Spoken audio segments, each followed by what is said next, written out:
당신의 마음을 소중히 여기는 안산단원 FM. 별가방에서 만나요. 한국문학 이야기.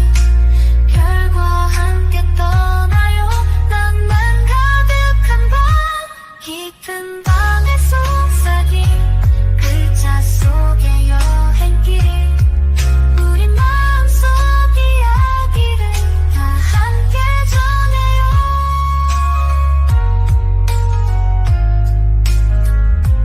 부드러운 멜로디 문학의 향기 속에 라디오 따라 흘러서 밤이 깊어가네. 안녕하세요. 구자룡입니다. 안녕하세요. 손희입니다. 저희는 둘째 주와 넷째 주 금요일 오후 9시에 여러분과 함께 커피 한 잔의 이야기를 나누려고 합니다. 이 프로그램은 앞으로 안산, 부천, 시흥 등지에서 활동하는 향토 작가들의 삶과 문학의 이야기를 들어보는 그런 시간으로 한번 만들어 보겠습니다. 낙엽들이 주는 이 가을날, 오늘은 아주 특별한 분을 모셨습니다. 2021년 개간 가온문학 신인문학상에 당선되어 등단하셨고 수필집 내 마음의 풍금을 출간하신 민숙기 작가님을 모시고 이야기를 나눠보겠습니다. 작가님 안녕하세요. 네, 안녕하세요. 멀리서 부천서 오셨죠? 네. 멀리서 오시느라고 수고 많이 하셨습니다. 죄송하지만은 올해 연세가 어떻게 되셨어요? 88 올림픽입니다. 88 올림픽이시면 88세이신 건가요? 네. 아 정말이요 선생님? 80이 아니고 88세이신 거예요? 너무 깜짝 놀랐는데요 네. 교수님. 와 근데 저희 어머니보다 더 정정해 보이시는데요. 그 박완서라는 작가가 40살에 등단을 하셨어요. 그런데 이제 우리 민숙기 작가님은 나이로 얘기하면은 80 몇 살쯤 등단하셨거든요. 등단을 근데 이제 하셨군요. 등단이 그렇게 중요한 건 아닌데 네. 이미 그 전부터 수필도 쓰고 글도 쓰고 신문사 기자도 하시고 그 노하우가 이제 오늘날의 민숙기님을 훌륭한 작가로 만들지 않으셨나 그렇게 생각됩니다. 네. 정확하게 언제부터 문학을 시작하셨을까요, 선생님? 문학이요. 복지관 다니면서 아, 그러고 어디 공부하는 데라면 다 쫓아다녔어요. 정말요? 뭐 주부교실이니 뭐니 와, 이런 거 할 적에. 열정파셨군요. 네. 그러면 주부교실이나 복지관 이런 거를 쫓아다니신 게 대략 네. 몇 세부터 그렇게 다니셨던 건가요? 60세에 복지관을 다니는데 아. 한 55, 6세 이때부터 저기 막 노래교실이면 노래교실, 뭐 주부교실이면 주부교실 이런 데를 계속 쫓아다녔어요. 그러셨군요. 55세 정도시면 그래도 좀 젊으셨을 때부터 다니셨네요. 네. 네. 근데 노래교실이나 이런 걸 하시다가 문학에 관심을 갖게 되신 어떤 계기가 있으실까요, 선생님? 근데 나는 글도 못 쓰면서도 기자들 하는 거 이런 게 참 부럽더라고요. 네. 그래 그런 게 좀 하고 싶었어요. 음. 노인 복지관을 정식으로 60세 되도록 막 기다렸어요. 기다려서 막 그 60세 되면서부터 복지관을 다니기 시작했는데 네. 거기에 들어가니까 기자를 뽑는데요. 복지관에서요? 마침. 기자를. 그래서 나는 실력도 없고 뭐 해본 적도 없는데 네. 괜히 글 쓰는 건 또 좋아해가지고 그때 이제 신청을 했어요. 와. 그래 나쁘게 이렇게 얘기는 안 하더라고요. 네. 근데 내가 내 자신이 좀 부족해가지고 장문 시간이 없었어요. 그래 네. 이제 내가 좀 배우고 싶다. 정식으로 기자 노릇을 좀 하고 싶다 해가지고 컴퓨터를 좀 했기 때문에 와, 정말요? 그 복지관에서 남자는 회장이고 네. 난 이제 여자로 내가 부회장을 했어요. 글을 쓰고 싶은데 아는 게 없어. 그래서 네. 복지관 측에다가 건의를 했어요. 장문 시간이 좀 있으면 좋겠다. 정식으로 배우고 싶어서. 네. 뭐 내가 건의했다고 통했는지 뭐 이거는 모르지만 그 후로 장문 시간이 생겼어요. 와, 어. 선생님을 위해서. 선생님의 열정이 대단하셨네요. 자꾸만 겸손해 하시는데 그러게요. 그 내 마음의 풍금이라고 하는 첫 번째 수필집에 네. 우리 민숙기 작가님의 프로필을 보면은 네네. 그 겸손할 게 이제 아니에요. 아, 왜냐하면 프로필 좀 한번 쫙 읊어주세요, 선생님. 복사골 예술제 100일장에서 특별상을 한번 수상하셨어요. 와, 그 작문을 배우신 다음에 하신 거겠죠? 그렇겠죠. 네. 그다음에 이제 부천 시민 시조 100일장에서 사맹부에서 대상을 타셨어요. 와, 대상. 음. 축하드려요. 근데 이제 여기까지는 아마추어라고 하자 이거예요. 100일장이니까, 네. 제4회 중요해요. 전국 전국. 어르신 100일장 산문부에서 네. 대상을 차지하셨어요. 와, 선생님 주로 대상만 취급하시는군요. 한번 여쭤봅시다. 상금 받으셨죠? 얼마 받으셨어요? 100만 원. 100만 원 와, 받으셨다는 거예요. 100만원 상금 축하드립니다, 선생님. 대단하신데요, 진짜. 근데 지금 100만 원은 별거 아니지만은 그쵸. 네. 그때 100만 원은요. 지금 1000만 원이에요. 그럴 수 있죠. 네. 하여튼 그 나이하고는 관계없이 네. 열심히 활동하시고 열심히 쓰시는 작가신데 그래 드디어 그거를 엮어서 네네. 내 마음의 풍금이라고 하는 이제 수필집을 하나 내신 거예요. 그래서 사람들이 나이 80이면은 되게 다 포기하잖아요. 그쵸. 근데 우리 민숙기 작가님은 시작한 거란 말이에요. 와, 정말 대단하신데요, 선생님. 훌륭하십니다. 와, 진짜 보통 그 연세에 그렇게 도전을 하시기가 쉽지 않은 일인데. 쉽지 않죠. 네.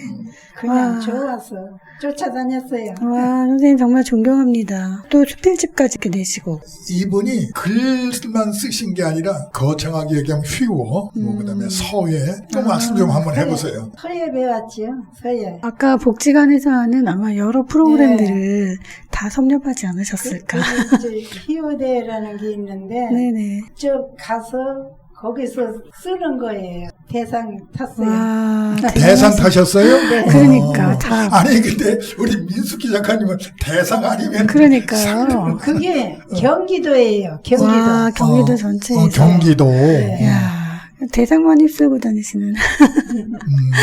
그래서 이제 서예를 굉장히 오래 하셨죠. 전시회도 하고. 예. 우리가 이제 좀 어렵게 얘기하면 복수 작가라고 그러는데 한쪽은 수필가 작가, 또 한쪽은 서예 작가 이제 이렇게 되는 거거든요. 근데 젊었을 때 휘날렸을 것 같으신데.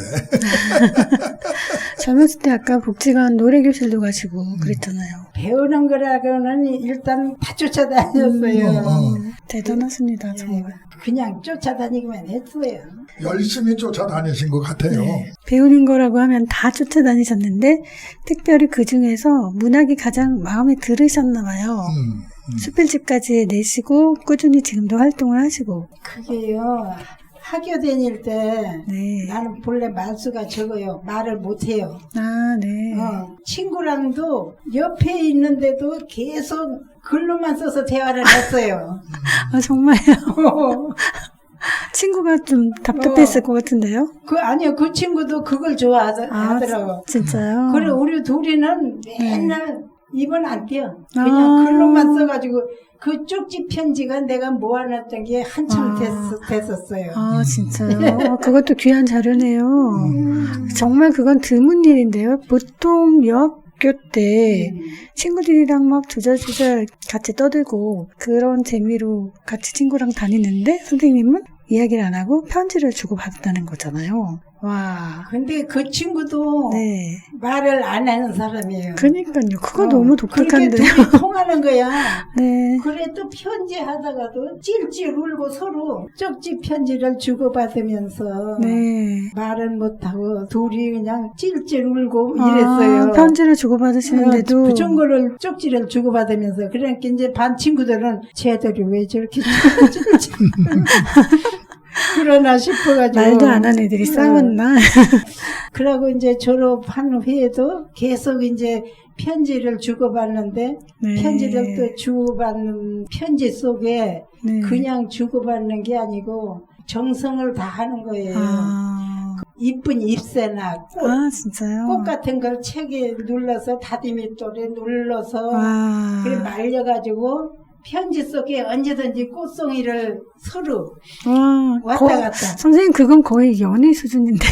그 맞아. 50년대 얘기예요. 아, 멋쟁이시오. 50년대에. 근데 이제 와. 그 꽃을 따기 위해서 일부러 또 찾아다니고 그 친구도 편지를 하면서 에이 나는 뭐 꽃도 이쁘지도 않은 거 보내게 됐네 했다고 막 와, 진짜. 그런데 늘 편지 속에 꽃송이가 오고 가고 했어요. 아, 대단하신데요, 진짜. 아, 잠깐만, 작가님.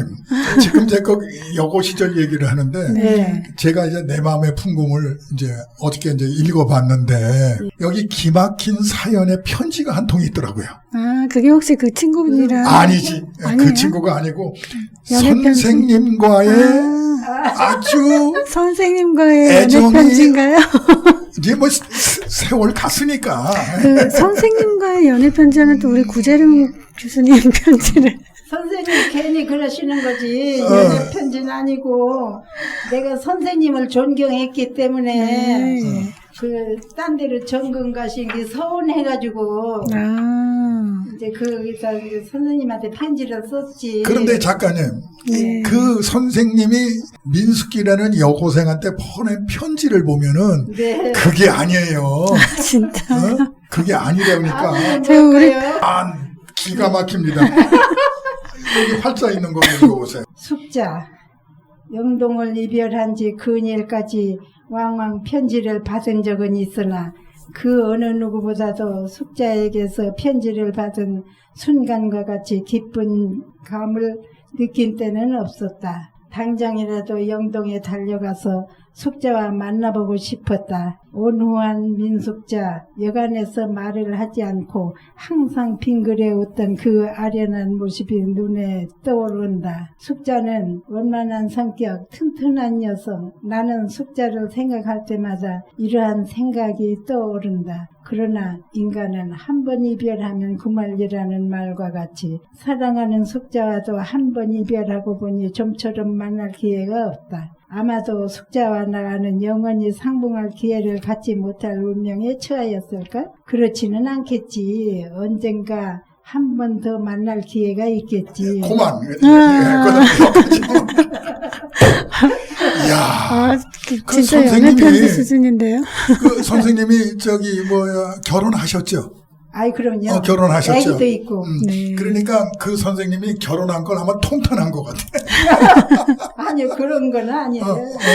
아니, 그 우리 민 작가의 생각과 그는 틀리는 거예요. 그러니까 이렇게 쓰셨죠. 다시는 사랑스럽던 여러 제자들과 만날 수 없게 된 것을 생각하니 가슴이 뭉그레하며 갑자기 슬퍼지는 심정. 이 중에도 세월은 흘러가고 점점 늙어지는 슬픔. 이런 것을 생각할 때마다 인생을 비관하게 된다. 그럴 때마다 나 자신을 위안하기 위하여 재길이를 업어주고 재길이 동생 재경이를 업어주며 소일하고 있다. 잠깐만요. 와. 이 선생님이 이제 유부남이야. 근데 나는 가슴 아픈 게 뭐냐면 애를 얻고 그 애 돌보는 일로 시간을 보내고 계시는 거예요. 그러니 얼마나 안타까웠겠냐는 얘기지. 애가 둘이나 계신데 지금. 네, 저보고 읽으라고요? 예, 예. 어디까지 읽으셨는데요? 네. 업어주고 수일하고 있다? 진짜. 이거 남자가 읽어야 되는데. 그래도 네. 아니, 이거 저 오늘 목이 안 좋아서. 숙자야, 벌써 나도 학교에서 집에 가면 어린애 보기도 바쁠 지경이다. 숙자야, 객지에서 자취생활하는 너의 모습, 내가 영동에 근무할 때 내 딸, 내 동생과 같이 숙자를 사랑하였던가? 나는 숙자를 가르쳤다기보다는 내가 숙자에게서 배웠고 숙자를 사랑하였다기보다는 사랑을 받았다는 말이 옳은 말일 것이다. 숙자의 편지에 너를 기억하지 못하는 것 같이 쓰여 있었는데 나는 그 누구보다도 민숙자를 잘 이해하는 사람의 한 사람이다. 아버지가 안 계시고 인자하신 어머니의 손에서 자라나고 교육받는 숙자의 고통과 섭섭한 심정을 잘 이해합니다. 인간 만사 세우지 마라. 그러한 말과 같이 모든 인간 만사는 행, 불, 행, 낙, 교차점으로 회전하는 것이다. 반드시 숙자가 고생하며 공부하는 그 성과가 빛을 내는 영광의 날이 올 것을 확신한다.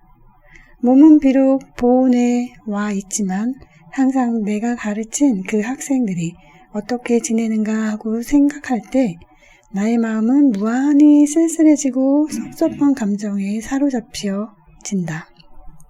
민숙자. 반드시 민숙자의 앞날에는 영광이 올 것이라고 확신하는 바입니다. 할 말은 많으나 숙자의 행복과 건강을 빌며 이만 그치겠습니다. 때때로 편지나 전하여 타오. 와, 핸드폰이 이걸 어떻게 이해해야 되지? 아니 핸드폰이 없었으니 다행이지. 핸드폰만 있으면 핸드폰이 불났을 거란 말이죠. 핸드폰이 불났을 거예요. 제가 왜 이거를 이해를 하냐 하면은 저도 여학교에서 30년 했잖아요. 그러면은 이제 그런 여학생이 없었진 않잖아요. 이제 했는데 그러니까요. 혹시 초혼의 빛이라는 영화 아시나? 알죠, 옛날에. 있어요. 저 어렸을 때도 본 것 같은데. 민 작가님도 이제 옛날에 봤을 텐데 어느 이제 사랑하는 여학생과 남학생이 있는데 결혼을 못했어.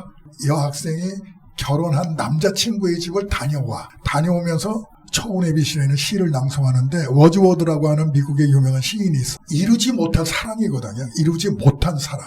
그러니까 이것도 역시 민숙자라는 학생이 보기에는 그렇게 큰 감정이 없지만은 선생님이 보기에는 어마어마한 감정이라는 얘기인데 그래도 우리 민숙이 작가님이 이 편지를 간직하고 있다는 거에 대해서 나는 아주 말씀 좀 해보세요 이제. 아니 학교 선생님이 주신 그 편지니까 당연히 버릴 수가 없죠. 50년 이상이 넘었는데. 친구하고 주고받으신 편지도 다 가지고 계시는데. 그러군요. 네. 참 와. 우리 민숙이 작가님 복 받으신 분입니다. 대단하십니다 진짜. 선생님이 이렇게 답장 주실 줄은 몰랐지요. 네. 아. 선생님이 뭐라고 쓰셔서 보냈는지 궁금한데요. 글쎄 그건 나도 생각 기억이 안 나고 학교 다닐 때 한 거니까. 아. 그런데 선생님이 이렇게 좋은 답장을 주셨더라고요. 네.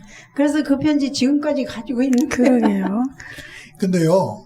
지금은 핸드폰이지만 옛날에 편지잖아요. 저도 편지를 많이 받았어요.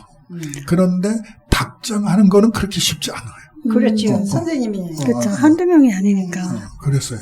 이 편지를 민숙자라는 여고생이 받아서 자랑을 했는지 안 했는지는 몰라도 자랑했으면 학교 뒤집어 줬지. 선생님이 말수가 없으신 분이셨기 때문에 네, 아마 그래요. 혼자 조용히 가지고 알고 계셨을 것 같은. 아주 네. 좋은 추억 네네. 하나 가지고 계시는 겁니다. 네. 그러면 선생님 복지관에 다니시면서 여러 가지 노래 교실도 하시고 서예도 배우시고 그러셨다고 했는데 그럼 젊으셨을 때는 주로 어떤 일을 하셨을까요? 그냥 주부였지요. 그냥 평범한 주부. 네. 그러면 졸업하시고 주부로 생활을 하시면서 그래도 늘 배움에 대한 욕망이 계속 꺼지지 않고 계셨던 거네요. 그냥 살림만 하고 있었으니까. 그냥 살림만. 네. 그럼 살림을 하시던 거에 대해서 너무 어떤 회의감 같은 게 있으셨던 건가요? 특별히 막 50세가 넘으시면서 복지관을 쫓아다니면서 막 배우셨던 게. 아니 그렇게 젊을 때는 네. 애들 키우고 이럴 때는 살림만 하고 밥만 먹으면 하트 치고 그러고 놀았어요. 네. 그때 대부분 다 그렇게 사셨어요. 네. 고향이 충북 영동. 영동이죠. 네. 예. 전통적인 양반집이란 말이에요. 이제 제가 볼 때는 진짜 그 시대의 여성들은 뭐 젊었을 때 살림하고 애 낳고 남편 이렇게 네. 받들고 이제 그런 그거밖에 거잖아요. 없어요. 그거밖에 없어요. 그다음에 이제 그쵸. 애들이 크고 시집장가 가고 그러니까 이제 시간의 여유가 남았을 거 아니에요. 조금 그럴 때 본격적으로 네. 자기의 그 속에 있는 그거를 발휘를 했던 것 같아요. 네, 애들 다 보내고 뭐 이럴 때쯤 되니까 노래 교실이니 뭐니 이런 게 많이 생겼어요. 네. 그래서 내가 주안 살았었는데 강남까지 노래 교실을 다녔어요. 아이고. 쫓아다녔어요. 와, 대단하신, 진짜 열정이 대단하신 건데요. 전국 101장에서 장원한 작품이 내 친구란 말이에요. 내 친구 그러면 우리가 보통 사람을 얘기하는데 네. 아니더라고. 한번 얘기 좀 해보세요. 101장의 제목이 여러 가지가 한 서너 개 돼요. 그 자기들 선택해서 좋은 걸로 쓰라고. 그렇겠죠. 예. 그래서 이제 내가 그때 보기는 친구가 내 마음에 들더라고요. 네. 그래서 그 친구를 그냥 사귀는 친구 뭐인데 옆에 친구 이런 걸 아니고 네. 내가 그때 컴퓨터를 많이 하고 막 컴퓨터에 빠져가지고 집안 살림도 엉망이고 막 네. 이럴 때예요. 와. 그래서 내 친구는 컴퓨터, 네. 컴퓨터는 내 친구. 네. 이걸로 제목을 쓴 거예요. 와. 이제 친구를 선택해서 선생님, 그때가 몇 년도이신가요? 그건 모르겠는데 대략? 대략 그럼 몇 살 때신가요? 생각 안 나. 80 넘으셨죠, 그때도. 아니지. 아니에요? 그럼 언제쯤? 하여튼 한 그런데 이제 60대는 70대쯤 될 거예요. 아. 제가 생각하기에는 예.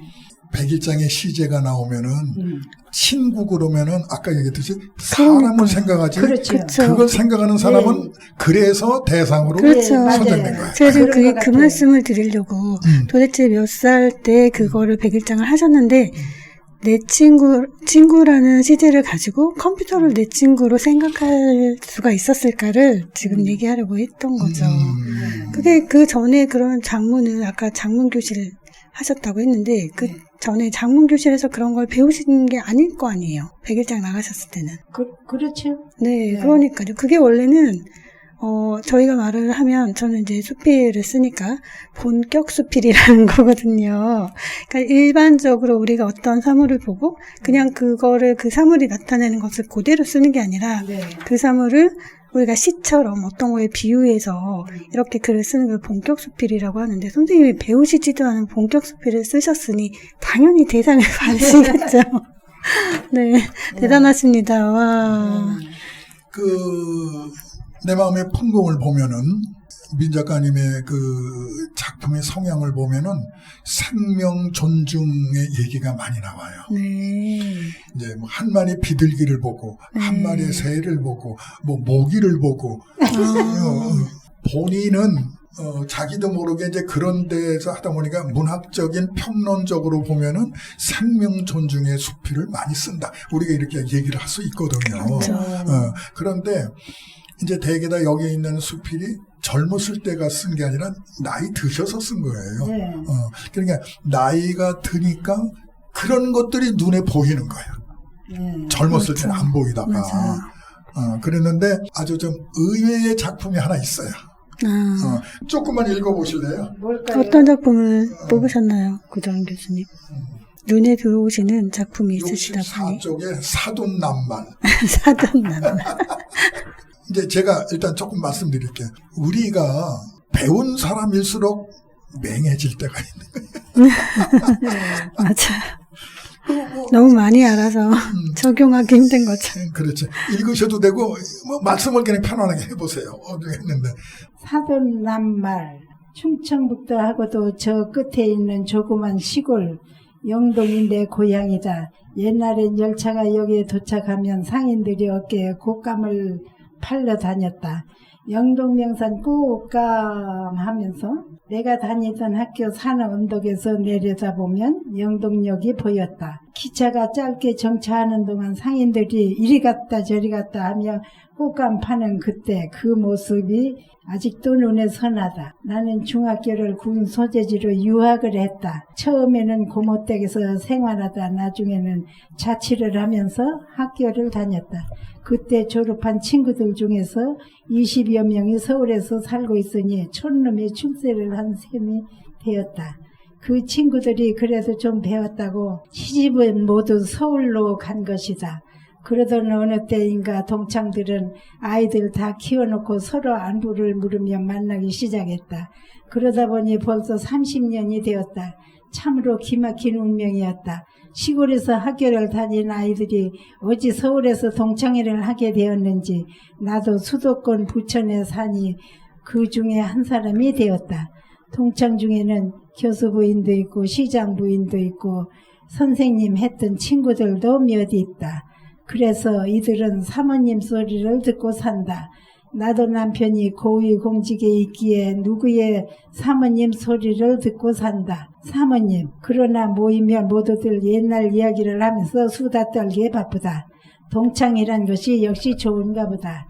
예, 넌 그대로구나. 너도 그대로야. 하하하. 언제적 그대로인지는 몰라도 서로 예제하면서 때로는 사모님을 망각하기도 한다. 그러나 우리들은 학교 다닐 때 그대로 그 마음 간직하고 있기에 그렇게밖에 말이 안 나온다. 환갑이 다 지났지만 철없던 학창시절을 생각하면 수다는 마냥 즐겁다. 오늘도 동창들 모인 날이라 마음을 가벼이 먹고 약속 장소로 갔다. 그 중에 한 친구는 학창시절 공부를 잘해서 이제 시집도 잘 가서 이제 교수 부인이 되었다. 살림도 잘하고 음식도 저울에 달아서 할 정도로 꼼꼼했다. 하루는 시집간 딸들이 온다고 해서 통닭을 해먹을 요량으로 남편한테 생닭 4마리를 사오라고 신부를 시켰단다. 한참 후에 헐레벌떡거리며 내미는 비닐봉지가 아무래도 부피가 작은 것 같아 이상해서 남편에게 물었단다. 여보, 닭은 여기 남편이 내미는 비닐봉투는 통닭이 아니고 닭 4마리를 전부 토막을 쳐서 가져온 것이다. 아니, 닭을 통째로 사오라 했더니 왜 이렇게 토막을 쳐왔어요? 어차피 닭은 토막을 쳐야 먹을 거 아니야. 자기 편리하고 하라고 알아서 해왔더니 뭘 잘못했다고 그려? 남편 말에 어이가 없었지만 하는 수 없이 그 친구는 닭볶음탕을 해 먹었단다. 맛은 그대로 괜찮았는데 손주들이 할머니가 해주시는 통닭이 맛있는데 하면서 못내 아쉬워했다는 이야기다. 듣고 보니 그 친구의 남편은 아내를 무척 사랑했나 보다. 뭔지 모르지만 나는 그 친구가 참 부러웠다. 또 한 번은 손자 손녀들이 온다고 해서 슈퍼에 가서 앙팡 우유를 사가지고 오라고 했던다. 메모를 해가라고 해도 알았다고 하고 그냥 나가더니 또 닭을 한 마리 사가지고 왔더란다. 여보, 이게 뭐예요? 우유를 사오라고 했더니 웬 닭? 응, 슈퍼에 갔더니 암탉 우유가 없대. 그래서 시장까지 가서 사왔는데 남편이 이야기인즉 동네 슈퍼에 갔더니 진열장에는 암탉 우유가 없더란다. 종업원한테 물으니 암탉 우유는 없다고 해서 시장을 달려가 암탉을 사왔단다. 그 친구 남편은 앙팡 우유를 암탉으로 잘못 들은 것이다. 친구는 너무나 황당해서 그 후로는 남편한테 절대 뭐 사오란 말을 안 하고 남편도 그 후로는 절대 심부름을 안 한다고 맹세했단다. 그래도 명색이 교수님이신데 어찌 그런 실수를 했을까? 그러나 지금 내가 사돈 낱말하고 있을 때가 아니다. 친구 남편은 그래도 심부름이라도 하지만 명색이 고위공직자인 내 남편은 심부름은커녕 동네 슈퍼가 어디 있는지조차 모른다. 아니, 닭을 어디서 파는지 우유를 어디서 파는지조차 모른다. 그래도 내 남편은 내 남편이다. 와, 너무 재밌는데. 그런데 저는 수필가는 아니지만은 우리 이제 송희 선생님이 수필가거든요. 한번 말씀을 한번 해보세요. 선생님이 일단 연세가 있으시니까 저희가 이제 실버 문학에 대해서 조금 생각을 해볼 수가 있을 것 같고요. 보통 이제 실버 문학이 이제 고령층이 문학 활동에 참여하시는 거잖아요. 그래서 이제 본인의 경험이나 감정, 그리고 삶의 지혜, 이런 것들을 표현하시면서 본인 스스로가 정서적으로 또 치유가 되실 수 있고, 사실 노령층이 되면 좀 심심하실 수 있잖아요. 아무것도 안 하시면. 물론 선생님은 여러 가지 활동을 많이 하시니까 심심하실 기회는 없으실 것 같지만 네, 근데 보통의 그냥 노년층이신 분들은 거의 활동을 잘 안 하시잖아요. 우울하실 수도 있고. 그런데 이런 문학 활동을 하시면서 정서적인 치유도 되시고 사회적으로 소통도 하시는 그런 계기가 되고 그걸로 또 자아를 성찰하는 데 도움도 되고 또 세대 간의 이해와 공감을 촉진하는 역할도 되실 수 있고 그래서 이렇게 선생님처럼 연세가 있으신 분들이 자신의 목소리를 낼 수 있는 장을 마련하고 여러 가지 삶의 의미와 그리고 가치를 재조명하는 데 기여하고 있다고 생각을 합니다. 네, 그게 뭐 그 글이 정말 아까 제가 말씀드린 것처럼 본격 수필이거나 그렇지 못하거나를 떠나서 그냥 그런 활동을 하시는 것 자체로 저는 대단하시다고 생각합니다. 소재 선택이 네. 참 기발하다는 거예요. 네, 맞아요. 거기를 이제 본인의 남편하고 또 비교를 해보니까 그걸로 끝난 게 아니라 그래서 이제 아마 제목을 사돈남말이라고 했는데 그 친구 남편이 교수래문요. 그죠? 그 다음에 이제 우리 민 작가님 남편은 또 고급 공무원이에요. 네. 그런데 현실을 모르는 거예요. 교수님과 고급 공무원분들이 바쁘시죠. 네. 저기 이제 이거 생각나니까 제가 한번 시 하나 생각나는 게 있는데 한번 잘 들어보세요. 노부부가 살았다. 하루는 할망구가 여고 동창회를 다녀왔다. 궁금해서 남편이 물어봤대요. 여보 오늘 여고 동창회 가서 뭐 했어요? 그랬더니 마누라가 교가 부르고 왔지요. 그랬대요. 이게 교가가 뭐예요? 그러니까 궁금할 거 아니에요. 그랬더니 거기 시에서는 할망구예요. 동해 교가가 동해물 교가를 이제 애국가를 근데 거기까지는 괜찮아요. 잘 들어보세요. 너무 웃겨. 이 할아버지가 하는 말이 우리 학교 교가하고 똑같네. 그래서 두 부부가 그 밤에 창문을 열어놓고 동해물 애국가를 크게 불렀대요. 부창 부수시군요. 재미있다. 뭐 지금 우리 민 작가님이 하는 거하고는 뭐 관계가 있는지 몰라도 나이가 들어야만 그 젊은 교수도 망령이라. 이제 그런 겁니다. 근데 저희가 사실 수필 같은 경우에는 저는 사실 40대 때 일부러 수필집을 출간을 안 했어요.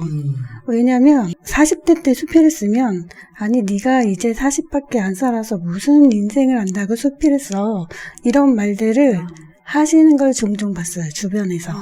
네. 시는 사실 젊은 분들도 많이 쓰시는데 유독 수필은 인생을 관조하는 나이가 됐을 때 정말 맞습니다. 진솔하고 어떤 울림이 있는 글을 쓸 수 있다고 그 문학계에서 그렇게 인정을 하시는 거죠.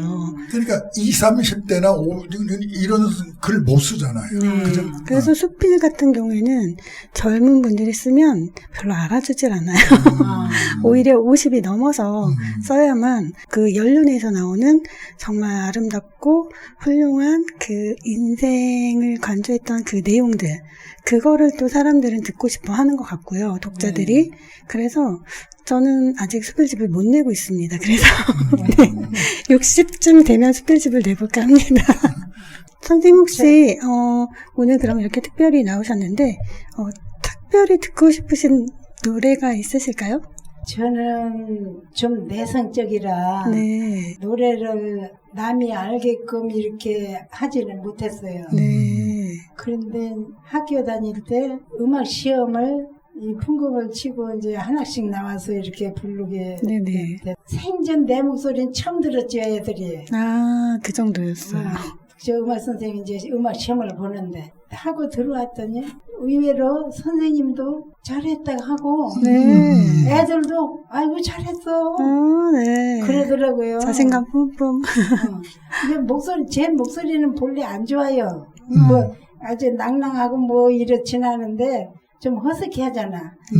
그래도 이제 곡조는 잘 맞췄나 봐요. 네. 그러니까 이제 그런 말은 들었어요. 학교 선생님이 다닐 때. 진짜 늘 그냥 겸손이 몸에 배어 있으시네요. 그리고 저 집에 네네. 축음기가 있었어요. 아, 네. 그 옛날에 죽음기 있는 집은 그쵸. 진짜 부잣집 아니면 맞아요. 일정 시대 때인데 네. 없지요.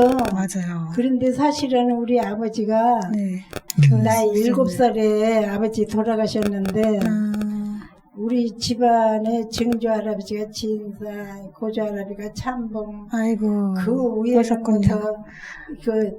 위에부터 민비 네. 거기에 직접 아, 거기서 맞다. 관리하고 선생님이 민씨시군요. 아, 거기에 관리하고 이랬어요. 네. 이랬댔어요. 조선시대의 민씨 가문이 주로 왕비로 많이, 그저 중전의 자리를 많이 차지하고 있었죠. 아, 그 민씨시군요. 아, 대단하신 그럼 분이에요. 영빈 씨네. 영민 씨. 맞아. 네. 민 씨는 본이 하나예요. 네. 그래. 그 추금기에 있는 게 제일 이렇게 와닿는 게 선우일선이 부른 조선 팔경. 아, 네. 조선 그 팔경. 노래는 지금 모를 거예요, 모두. 지금 사람은. 네. 그거 한번 좀. 네, 그러면 저희가 조선 팔경가를 들어보죠. 여러분과 함께 들어보겠습니다. 네.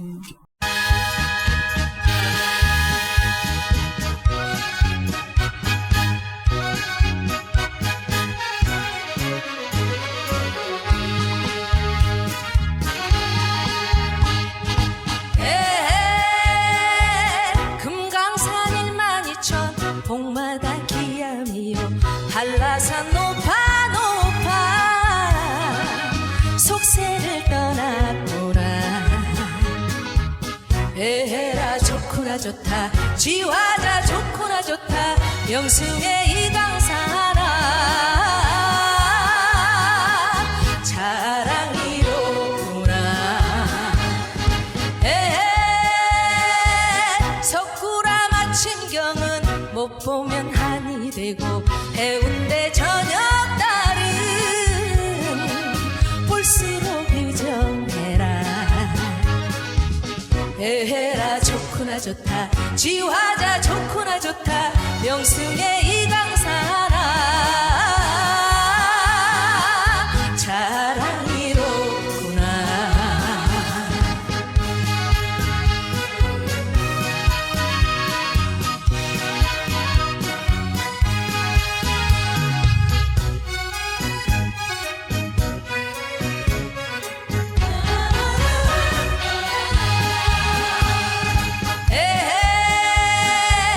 강릉의 경포대는 겨울을 비꼈는데 낙산사 저녁종에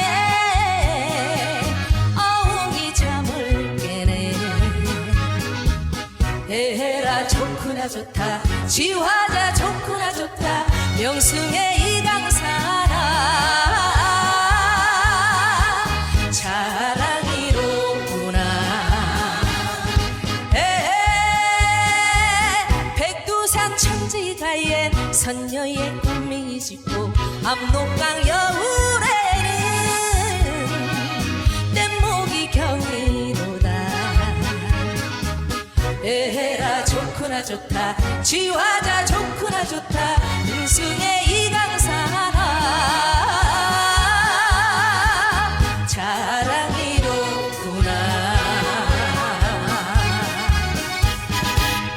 네, 조선팔경가는 1930년도에 경성방송국에서 선정한 조선팔경을 바탕으로 일제시대에 활동하였던 여가수 선우일선이 1936년에 발표한 노래이고 당시 조선팔경은 발표된 이후에 일제강점기 때부터 광복 이후에도 널리 불렸는데 남북이 분단된 이후 각자의 입장에 맞도록 각각 새로 개사해서 부르면서 노래도 조금 달라졌다고 합니다. 1930년 경성방송국에서 선정한 조선팔경이 있는데요. 금강산 12000봉, 평양의 대동강, 을밀대 모란봉, 또 백두산 천지, 부전고원, 압록강의 뗏목 풍경, 그다음 석굴암의 해돋이, 해운대의 저녁달, 한라산 고봉 등이 당시 조선 팔경으로 라디오 청취자들을 대상으로 해서 뽑았던 조선의 뛰어난 8곳의 경치를 자랑하는 곳이었다고 하네요. 잘 들어보았습니다.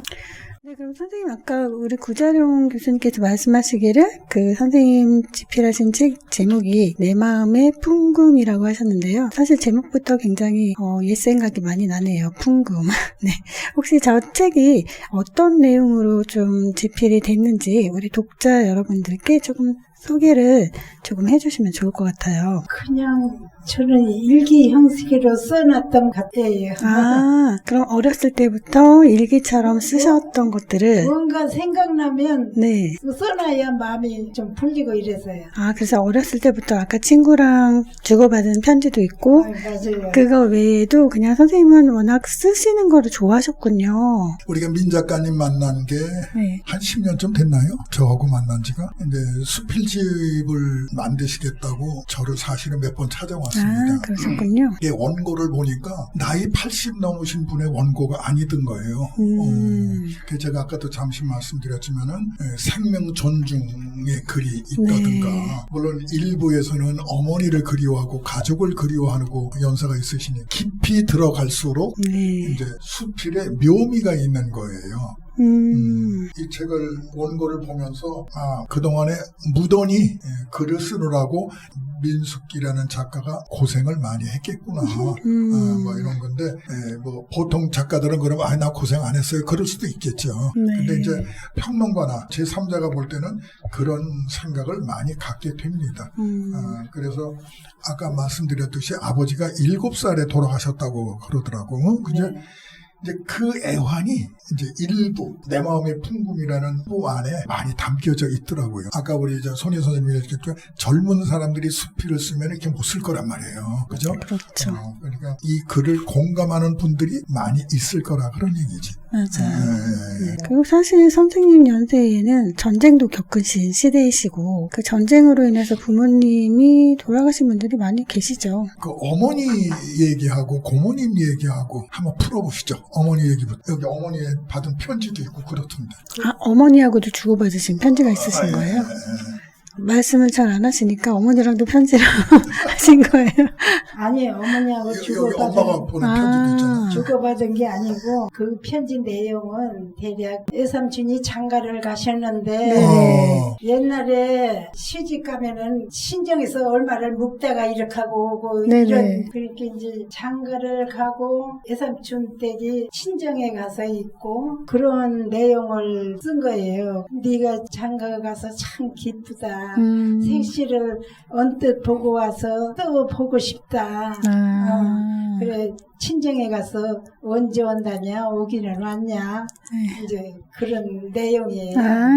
네. 91쪽에 보면은 종갓집 그 후에는 시가 있어요. 예. 아시죠? 그거 한번 읽어보세요. 그러면 구구절절이 이게 우리 집이에요. 네. 시니까 소개해 주세요.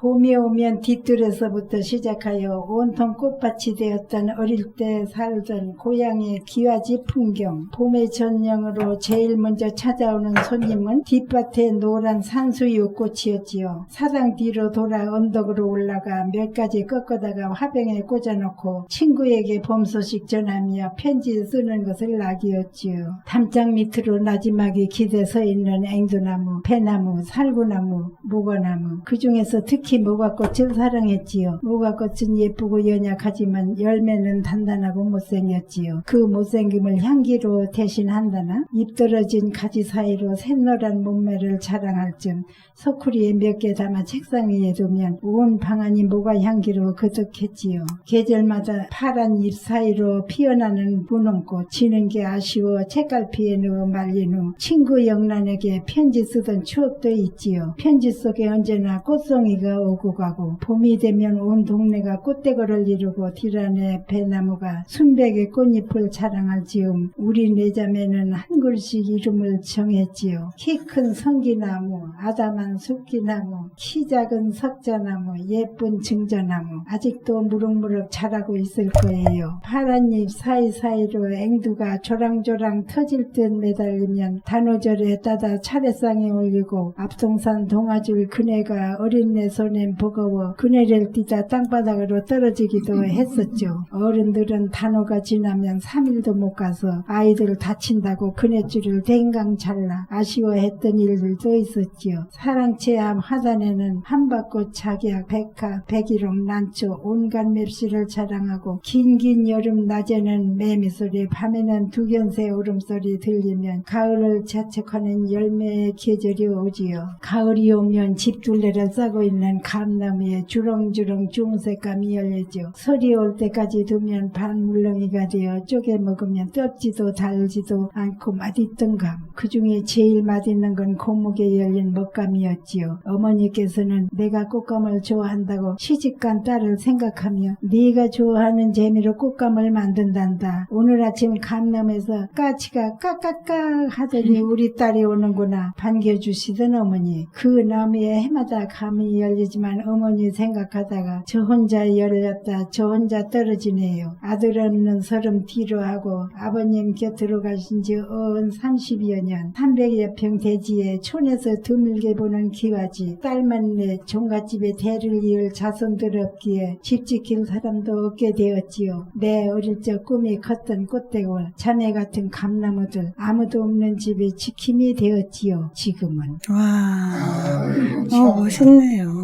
네, 확실히 이렇게 삶을 되돌아보시면서 인생의 끝자락에 서 있으시다 보니까 그 감정 표현이나 이런 것들이 되게 진솔하고 담담하게 이어가시는 게 되게 순수하고 감동이 전해지는 것 같아요. 나는 눈물이 다 나네. 네. 그런데 이제 소녀 시절, 어린 시절, 소녀 시절을 이런 감정을 갖고 살았기 때문에 네. 중간에 아무 생각 없다가 좀 세월이니까 그래서 작가가 되신 거예요. 이런 감정이 없으면은 어렵지요. 그런 거는요. 이거 칭찬하시는 것 같아요. 제가 보니까 아까 그 어머니께서도 편지를 쓰셨잖아요. 그러니까요. 아마 어머니의 그 유전적인 요인이 있지 않으실까. 뭐 이런 얘기는 좀 다른 얘기지만은 우리가 금년에 한강이라는 작가가 노벨 그렇죠, 문학상 노벨 받았잖아요. 문학상. 이제 그 집이요 아버지도 소설가, 네, 맞아요. 그다음에 남편도 글쟁이. 이 정도 되면은 먹고 살 것 같았다 그러는데 오죽하면 동네에다 책방을 차렸으려고. 아마 책방은 한강 작가가 책을 좋아하니까 시민들과 소통하고 싶어서 하지 않았을까요? 그러니까 네. 그런 감정은 집안에서 있었기 때문에 소설을 쓴 거예요. 그러니까 우리 민 작가님도 어렸을 때 이런 감정을 가지고 있었는데 자기도 모르게 크게 이제 우러나와서 글쟁이가 된 거라 이런 얘기예요. 야, 참. 그 인생의 굴곡을 지나오면서 그 느끼셨던 깊은 이야기들을 너무나 담담하게 전해주시니까 오히려 더 그런 부분에서 더 감동이 되는 것 같아요. 순수함이 묻어나오고 정말 오히려 아이들보다 더 순수한 감정으로 쓰신 것 같아서 그 감동이 더 배가 되는 것 같습니다.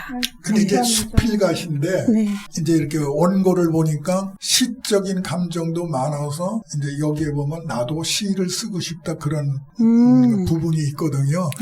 그래서 이제 같은 글이라도 이제 소설도 마찬가지겠지만은 시적 감정이 없으면 작품이 안 되거든요. 그래서 문학성, 수필도, 네, 문학성 그렇지, 부분에서 그렇지. 네. 문학성을 이제 말하는 거거든요. 네. 그다음에 이제 제가 얘기 듣기는 어머니 말고 또 한 분이 그리운 분이 계시다고 그러잖아요. 고모님? 아, 우리 고모. 아니 근데 보통은 아버지가 일찍 돌아가셨으니까 아버지를 그리워하시는데 고모님은 좀 독특하신데요? 근데 이제 살아계시니까 옆에 계시니까. 네, 그래도 보통은 아버지 집안 쪽하고는 그렇게 많이 깊은 정을 나눌 시간이 별로 없잖아요. 그 연세에 고모님한테 어떤 그리운 감정이 있으시다는 것 자체가 좀 독특하신 것 같아요. 그래서 뭐 금강산까지 같이 갔다 오셨다며. 아, 네. 고모님이랑 그 얘기 좀 해주세요. 그러게요. 제가 중학교를 들어갈 때 6.25가 나고 정전 상태 중학교를 갔어요. 고모네 집에서 2년을 있었어요. 아, 고모님 댁에서 네. 사셨군요. 예. 언니하고 다니다가 언니가 졸업하고 집에 들어가고 나 혼자 있다가 내가 이 중학교 2학년이 됐는데 또 내 동생이 들어오게 됐어요. 네, 딸이- 고모님 딸이 댁으로. 사형제인데 고모가 무슨 죄 졌어 그렇게 막 친정 조카들을 네. 데리고 그렇게 애를 쓸 그죠. 필요가 없잖아. 그 시대에 더군다나 네. 고모부도 계시는데. 고모부터 그때 6.25 때 그 공산당한테 돌아가셨어. 아. 그러셨군요. 그래 많이들 돌아가셨어요. 네. 이제 안 되겠다 싶어서 동생이 들어오면서 방을 얻어서 자취를 해가지고 이제 고등학교까지 졸업했어요, 제가. 아, 네. 그래 이제 그 고모님이 고맙잖아요. 그렇죠. 우리를 데리고 2년이나 집을 제공해주고 이렇게 네네. 했으니까. 그래서 고모를 아주 엄청 좋아했어요. 근데 이제 고모가 딸이 미국에 있는데 딸이 초청해서 미국으로 이민을 갔어요. 그렇게 고모가 나는 참 좋았고 그리웠고 네. 그런 고모였었는데 미국으로 가도 이제 여기 한번 어쩌다 나오면 우리 집에 있었고 네. 고모가 우리를 초청해서 우리 내외를 금강산 그때 구경 금강산 왜 관광 네, 그래 있었어요. 네. 그것도 행운이에요. 맞아요. 지금은 뭐 아예 못 가죠. 예. 저희 어머니도 금강산 다녀오셨는데 혹시 같이 가셨던 거 아닌가? 그래가지고 그 고모 때문에 금강산을 다 갔다 왔다니까요. 아, 네. 예. 아, 고모님 댁에서 거주하고 계시는 바람에 고모님과 더 친숙해지시는 네. 계기가 되셨군요. 네네. 네. 재미난 게 있어요. 이게 뭐 이렇게 음식점 이런 데 가보면 고모 집은 없어요. 그죠. 보통 이모집이지. 이모 집은 있어. 그 우리가 맞아요. 식당에서 불러도 이모님 이러지, 그렇지. 고모님 이러지 않잖아. 이모님 그러는 거예요. 네. 그래서 이제 고모하고 이렇게 친하기가 한국 가족사로 그쵸. 볼 때는 왜냐면 여자는 쉽진 않잖아요. 일단 출가 외인이라 그러잖아요. 시집가서 나갔으니까 고모는 출가 외인이잖아요. 그래서 고모님 집으로 찾아가는 것 자체가 쉬운 게 아닌데 그렇죠. 고모부가 계시니까. 근데 이제 선생님은 고모부가 돌아가셨기 때문에 또 가능하셨기도 하시고 인생의 여러 가지 굴곡을 지나온 이야기들을 들으니까 또 굉장히 감회가 새롭네요. 인생 이모작이라는 말 많이 쓰잖아요. 이제 그렇죠. 두 번 이제 농사를 짓는 건데 우리 민숙기 작가님은 삼모작 이런 것 같아요. 삼모작 되시는 것 같아요. 왜냐면은 연세가 있으시는데도 아직까지도 네. 활동을 하시잖아요. 그러니까요. 그래 제가 알기로는 부천의 그 수필분과에도 활동하시고 복지회관도 가시고.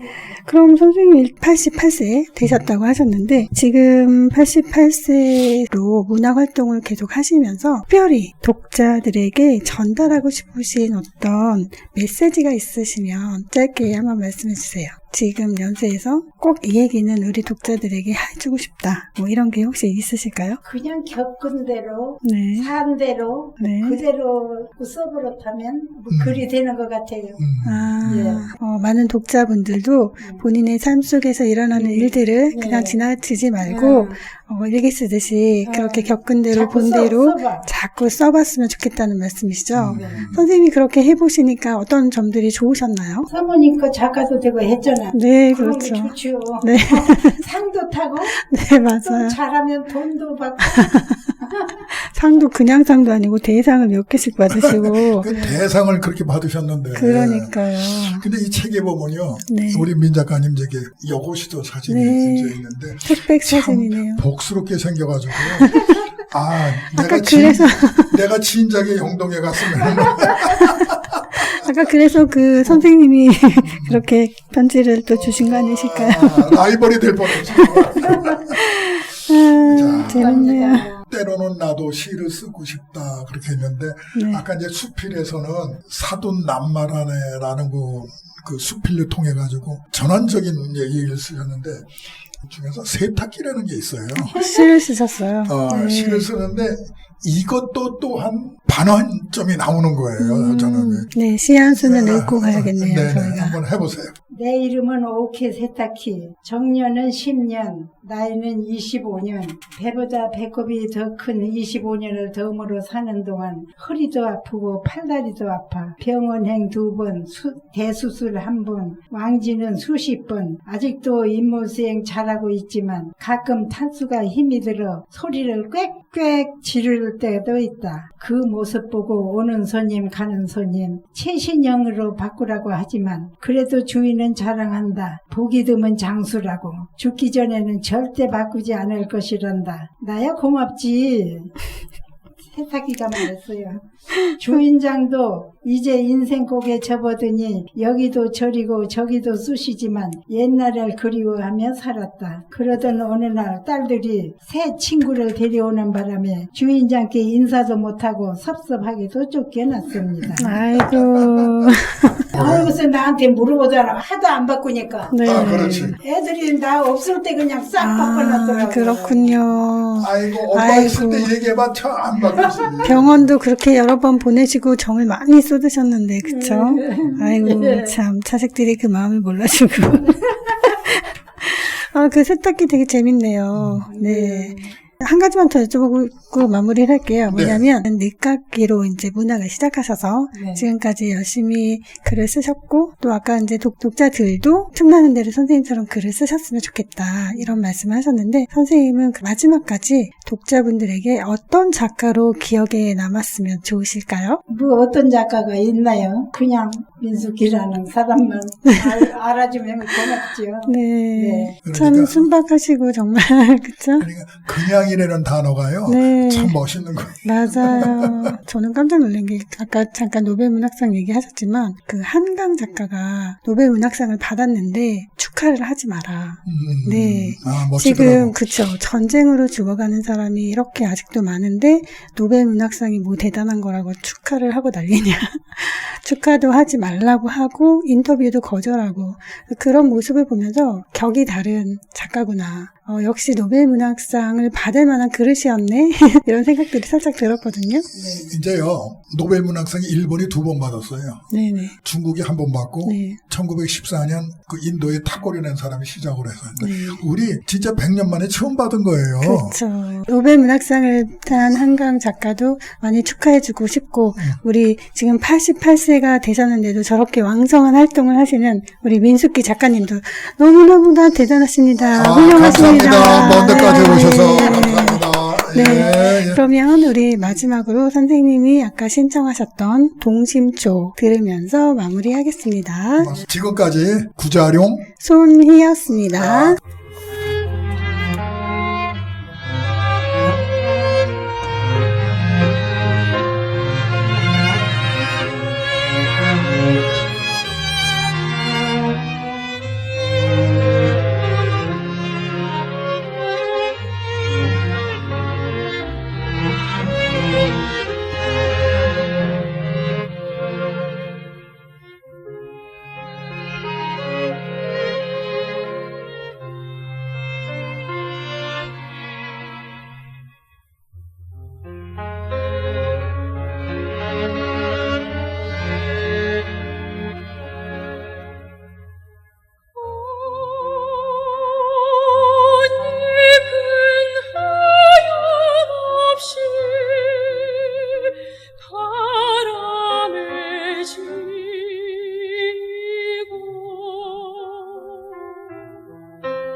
당신의 마음을 소중히 여